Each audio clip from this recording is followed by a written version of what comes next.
네, 안녕하세요. 금융의 정석입니다. 네, 오늘은 최근에 핀테크 기술의 발달로 정말 편리한 금융 서비스들이 많이 생겨서 편리한 금융 생활을 하고 있는 전반적인 내용에 대해 여러분들께 알려드리고자 합니다.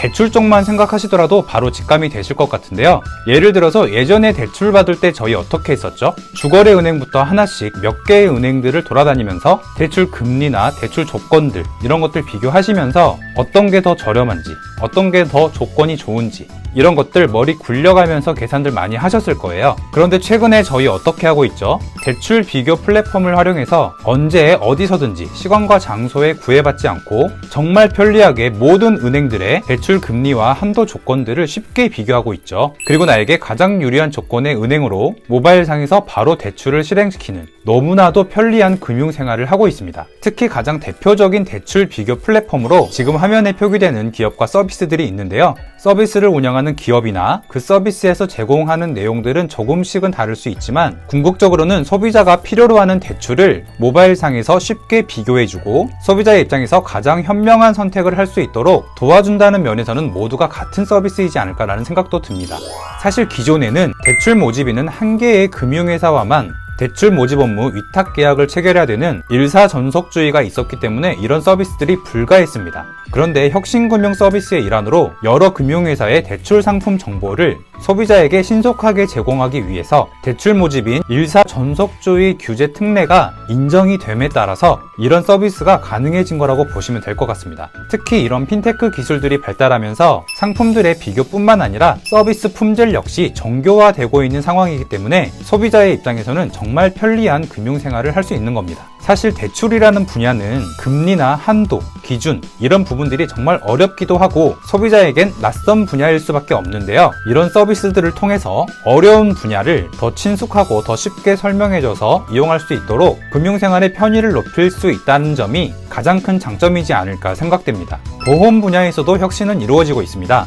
신기술이 적용된 생활 밀착형 서비스를 대표적으로 꼽자면 온오프 해외여행자 보험이나 온오프 레저 보험이 있습니다. 최근에는 코로나로 해외여행이 뜸해진 편이지만 과거에는 해외여행자 보험 굉장히 많이 들었었죠. 그리고 갈 때마다 해외여행자 보험을 가입하곤 했었습니다. 같은 여행자 보험이라 보장 내용이 이전과 동일함에도 불구하고 매번 동의하시겠습니까? 예. 이런 식으로 청약 의사를 확인해야 됐기 때문에 꽤 번거롭기도 하고 귀찮기도 했습니다. 그래서 보험 가입 안 하시는 분들도 꽤 많았어요. 해외여행 갈 때. 요즘은 보험을 최초로 가입할 때에만 설명을 듣고 청약 의사를 밝히면 이후에는 온오프 방식으로 재가입하고 해지도 할 수 있는 온오프 보험이 나온 것입니다. 사실 온라인을 통해서 보험을 가입할 경우 공인 전자서명이나 그에 준하는 방법을 통해서 보험 계약자의 청약 의사를 확인해야 된다는 규제가 있는데 사전에 보장 기간이나 조건 등을 포괄적으로 정한 소액 레저 보험을 반복 가입 시 확인 절차를 면제해주는 특례 덕분에 이 서비스가 가능해진 거라고 보시면 되겠습니다. 이를 통해 보험 가입 절차를 간소화해서 소비자의 편의를 궁극적으로 개선시키고 보다 많은 사람들이 레저 중이나 해외여행 중에 발생 가능한 위험에 대해서 보험을 통해서 쉽게 보장받을 수 있도록 개선된 거라고 볼 수 있어요.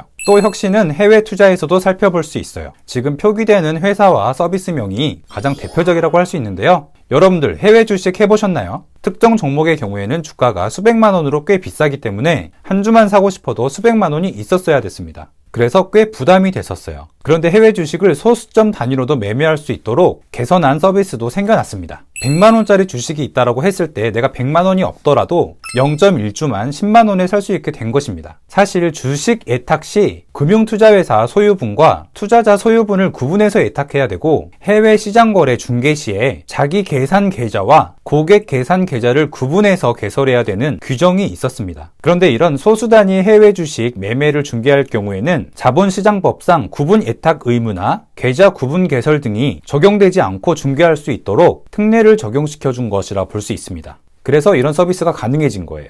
이를 통해서 개인의 투자 접근성을 상당히 제고시켰고 소액으로 분산 투자를 통해서 개인의 포트폴리오 관리의 효율성까지 향상되는 것을 기대할 수 있습니다. 어떠신가요? 지금까지 우리 생활 전반에 거쳐 다양한 분야의 혁신 금융 서비스들로 편리한 금융생활이 가능해졌다는 것이 와 닿으시나요? 그럼 제가 문제를 하나 드리겠습니다. 지금까지 설명드린 서비스들의 공통점이 있는데요. 과연 무엇일까요? 바로 금융규제 샌드박스 제도를 통해서 출시된 혁신 금융 서비스라는 점입니다. 4차 산업혁명의 등장은 금융산업에도 새로운 패러다임을 제시했습니다. 기존의 틀을 뛰어넘는 혁신적인 비즈니스 모델이 계속해서 나오는 상황에서 금융 분야의 엄격한 인허가 제도나 다양한 영업행위 규제는 새로운 금융 서비스를 출현시키는데 어려움을 가져다 줄 수밖에 없겠죠. 금융 변화의 물결에 따라가기 위해서 정부는 2019년 4월 1일 금융혁신지원특별법을 시행하여 금융규제 샌드박스 제도를 도입을 했습니다. 쉽게 말하면 돌처럼 딱딱한 규제를 부드러운 모래시장으로 바꿔놓은 것인데요. 금융규제 샌드박스 제도를 통해서 기업은 새로운 금융 서비스를 시장에 테스트할 수 있고 소비자는 새로운 금융 서비스들을 이용할 수 있으며 금융당국은 서비스 운영 결과를 토대로 제도와 규제를 개선할 수 있는 기회를 가질 수 있는 것입니다. 그리고 앞서서 보여드린 혁신 금융 서비스는 금융규제 샌드박스 제도 중 하나로